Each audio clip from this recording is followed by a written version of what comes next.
ರಾಜ್ಯದಲ್ಲಿ ವರುಣನ ಆರ್ಭಟ ಹಲವು ಅವಾಂತರ ಸೃಷ್ಟಿಸಿದೆ.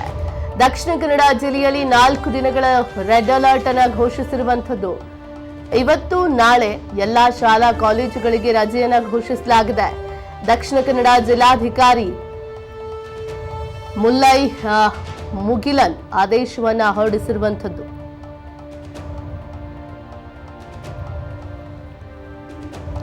ಅಂಗನವಾಡಿ ಶಾಲೆಗಳು, ಪಿಯು ಕಾಲೇಜುಗಳಿಗೆ ರಜೆಯನ್ನು ಘೋಷಿಸಲಾಗಿದೆ. ದಕ್ಷಿಣ ಕನ್ನಡ ಜಿಲ್ಲಾಧಿಕಾರಿ ಮುಲ್ಲೈ ಮುಗಿಲನ್ ನಾಳೆ ಎಲ್ಲಾ ಶಾಲಾ ಕಾಲೇಜುಗಳಿಗೆ ಇವತ್ತು ಮತ್ತೆ ನಾಳೆ ರಜೆಯನ್ನು ಘೋಷಿಸಿರುವಂಥದ್ದು. ಅಂಗನವಾಡಿ ಶಾಲೆ, ಪಿಯು ಕಾಲೇಜುಗಳಿಗೆ ರಜೆಯನ್ನು ಘೋಷಿಸಲಾಗಿದೆ. ರಾಜ್ಯದಾದ್ಯಂತ ವರುಣನ ಆರ್ಭಟ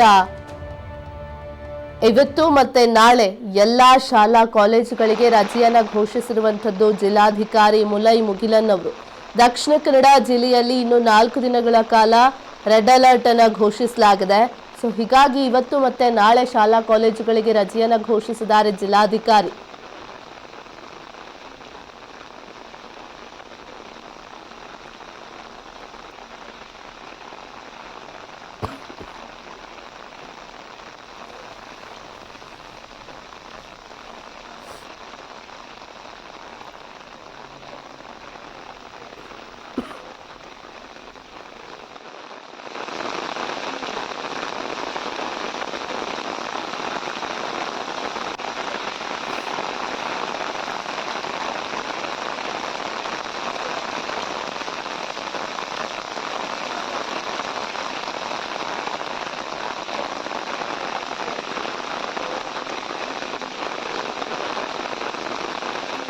ರಾಜ್ಯದಲ್ಲಿ ಹಲವು ಜಿಲ್ಲೆಗಳಲ್ಲಿ ಈಗಾಗಲೇ 11 ಜಿಲ್ಲೆಗಳಿಗೆ ರೆಡ್ ಅಲರ್ಟ್ ಘೋಷಿಸಿರುವಂಥದ್ದು, 3 ಜಿಲ್ಲೆಗಳಲ್ಲಿ ಆರೆಂಜ್ ಅಲರ್ಟ್ ಅನ್ನು ಘೋಷಿಸಿರುವಂಥದ್ದು. ಈ ನಡುವೆ ದಕ್ಷಿಣ ಕನ್ನಡ ಜಿಲ್ಲೆಯಲ್ಲಿ ಇನ್ನೂ 4 ದಿನಗಳ ಕಾಲ ಭಾರೀ ಮಳೆಯಾಗುತ್ತೆ ಅನ್ನೋ ಮುನ್ಸೂಚನೆಯನ್ನು ಹವಾಮಾನ ಇಲಾಖೆ ಕೊಟ್ಟಿದೆ.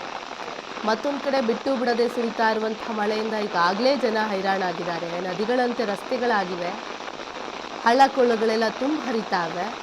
ಇನ್ನೂ 4 ದಿನ ಮಳೆ ಆಗುತ್ತೆ ಅನ್ನೋ ಮುನ್ಸೂಚನೆ ಹವಾಮಾನ ಇಲಾಖೆ ಕೊಟ್ಟಿರುವಂಥದ್ದು. ಈ ನಡುವೆ ಶಾಲಾ ಕಾಲೇಜುಗಳಿಗೂ ಕೂಡ ಮಕ್ಕಳು ಹೋಗುವಂಥ ಪರಿಸ್ಥಿತಿ ಇಲ್ಲ ಅಲ್ಲಿ ಸದ್ಯಕ್ಕೆ, ಯಾಕಂದರೆ ರಸ್ತೆಗಳೇ ನದಿಗಳಂತಾಗಿರುವಂಥದ್ದು.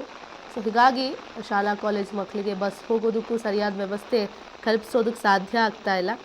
ಸೊ ಹೀಗಾಗಿ ಶಾಲಾ ಕಾಲೇಜುಗಳು ಮತ್ತು ಅಂಗನವಾಡಿಗಳಿಗೆ ರಜೆಯನ್ನು ಘೋಷಿಸಿರುವಂಥದ್ದು ಅಲ್ಲಿನ ಜಿಲ್ಲಾಧಿಕಾರಿ ಮುಲ್ಲೈ ಮುಗಿಲನ್ ಅವರು. ಅಂಗನವಾಡಿ ಆಗಿರ್ಬೋದು, ಶಾಲೆ, ಪಿಯು ಕಾಲೇಜುಗಳು ಒಂದಷ್ಟು ಕಡೆಗಳಲ್ಲಿ ನಿನ್ನೆಯಿಂದ ಆಗಲೇ ಸ್ಕೂಲ್ಗಳ ಆರಂಭ ಆಗಿದೆ. ಎಲ್ಲ ಶಾಲಾ ಕಾಲೇಜುಗಳಿಗೆ ಇವತ್ತು ಮತ್ತು ನಾಳೆ, ಯಾಕಂದರೆ 4 ದಿನ ಭಾರೀ ಮಳೆ ಅಂತ ರೆಡ್ ಅಲರ್ಟ್ ಘೋಷಿಸಿರುವಂಥದ್ದು ದಕ್ಷಿಣ ಕನ್ನಡ ಜಿಲ್ಲೆಗೆ. ಈ ಕಡೆ ಇವತ್ತು ಮತ್ತು ನಾಳೆ ರಜೆಯನ್ನು ಘೋಷಿಸಿರುವಂಥದ್ದು. ಇದೇ ಪರಿಸ್ಥಿತಿ ಮುಂದುವರೆದ್ರೆ ಇನ್ನೂ 2 ದಿನ ರಜೆ ಕೊಡೋ ಸಾಧ್ಯತೆ ಇದೆ.